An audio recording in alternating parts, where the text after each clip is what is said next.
Olá! Para quem já acompanha nosso canal, sabe que em um encontro anterior nós desvendamos a fascinante vida dupla da pena de multa, né? Aquela sanção que é ao mesmo tempo uma punição criminal e uma dívida de valor. Pois bem, hoje a gente vai aprofundar um dos pontos mais complexos desse tema, um debate que levou décadas nos tribunais. Então, vamos lá. Essa natureza híbrida, essa alma dividida da pena de multa, acaba criando um verdadeiro quebra-cabeça jurídico. De um lado, a gente tem a sua essência penal, que está ligada ao castigo pelo crime. Do outro, a sua face de dívida comum, que precisa ser cobrada pelo Estado.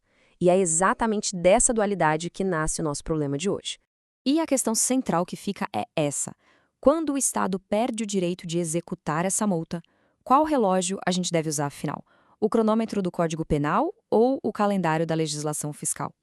A resposta, como vamos ver, não é nada simples e precisou da intervenção das mais altas cortes do país para ser resolvida. Para a gente organizar o raciocínio, nosso roteiro vai ser o seguinte. Primeiro, a gente entende o dilema. Depois, vamos analisar a decisão fundamental do STF na ADI 3150. Na sequência, a gente vê a solução prática que o STJ deu no tema 1405. Aí vamos entender o tal regime híbrido que foi criado e, por fim, fechamos com uma síntese e algumas reflexões críticas. Ok, vamos ao primeiro ato da nossa análise que se concentra na decisão que, de fato, redefiniu todo o paradigma, a ação direta de inconstitucionalidade 3150. Foi aqui que o Supremo Tribunal Federal bateu o martelo sobre a premissa fundamental de que a multa, não importa a mudança na lei, mantém sua natureza de sanção criminal. E aqui está o coração da decisão do Supremo. O tribunal disse com todas as letras que uma lei comum, ao chamar a multa de dívida de valor, só alterou a forma de cobrar, mas jamais poderia mudar a sua essência. A natureza da multa é penal, porque a própria Constituição Federal, lá no artigo 5º, inciso 46, diz que ela é uma pena. Simples assim. Ela é e sempre vai ser uma pena. E, se a natureza é penal, a consequência lógica é que a sua execução deve seguir as regras do processo penal, certo? Por isso, o STF definiu que o titular prioritário para essa cobrança é o Ministério Público, o mesmo órgão que faz a acusação criminal. E o foro competente? A Vara de Execuções Penais, o lugar onde se acompanha o cumprimento da pena como um todo. Faz todo sentido. Agora, o interessante aqui é ver como o STF criou um sistema de cooperação. A prioridade é do Ministério Público, que tem 90 dias para iniciar a execução, mas e se o MP ficar inerte? Para garantir que a sanção não se perca, o juiz comunica à Fazenda Pública e aí a Fazenda pode, de forma secundária, ou seja, subsidiária, fazer a cobrança, mas, nesse caso, seguindo o rito da execução fiscal. Claro que uma decisão dessa magnitude, que muda uma prática de décadas, causou um impacto gigante em milhares de processos que já estavam andando. Para evitar um caos jurídico, o STF usou uma ferramenta muito importante chamada modulação de efeitos. Basicamente, criou regras de transição. E aqui a gente vê a preocupação do tribunal com a segurança jurídica. O que o STF disse foi o seguinte: olha, o que já foi iniciado pela Fazenda Pública continua com ela até o fim.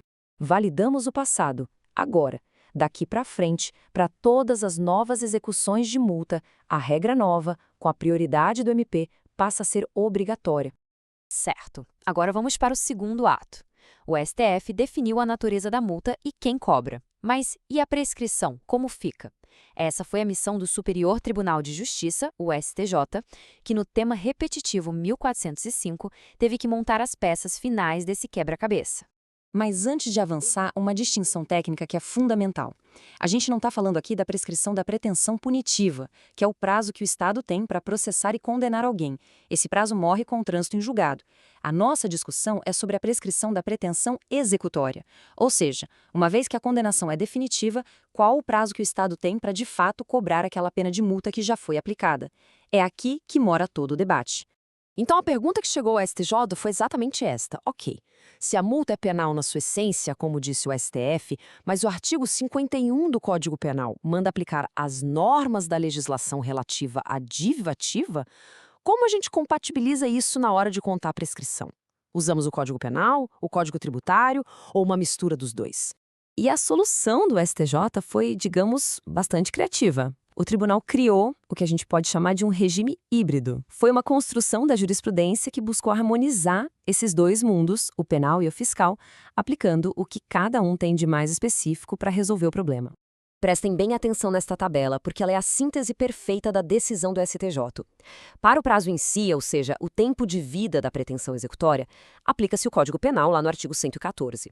Agora, para as causas que suspendem ou interrompem esse prazo, aqueles eventos que pausam ou reiniciam o cronômetro, o STJ determinou a aplicação da legislação fiscal, a Lei de Execução Fiscal para suspender e o Código Tributário Nacional para interromper.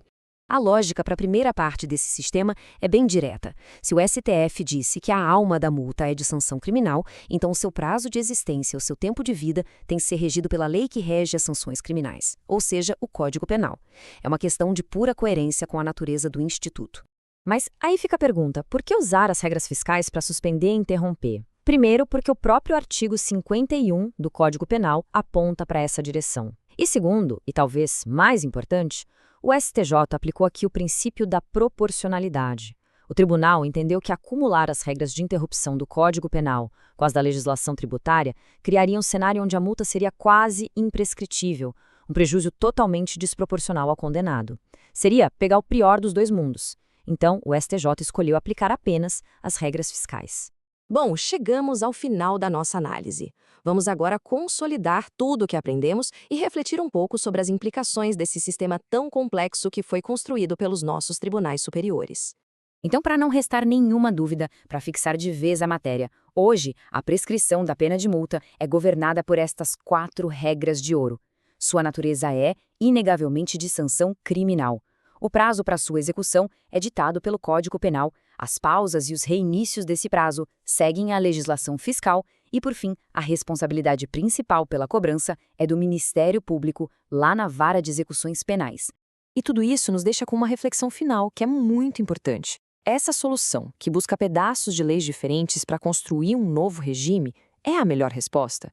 Ela realmente traz a tão sonhada segurança jurídica? Ou, na verdade, cria uma complexa colcha de retalhos que, para alguns doutrinadores mais críticos, pode ferir o princípio da legalidade estrita, que exige que a lei penal seja sempre clara e prévia? É uma questão que permanece aberta ao debate acadêmico. E é justamente para aprofundar debates como este que o nosso espaço existe. Se esta análise detalhada ajudou a esclarecer a complexa prescrição da pena de multa, não se esqueça de se inscrever no canal e deixar o seu like. Isso nos ajuda demais a continuar produzindo conteúdo aprofundado sobre os temas mais importantes do direito. Muito obrigado e até a próxima!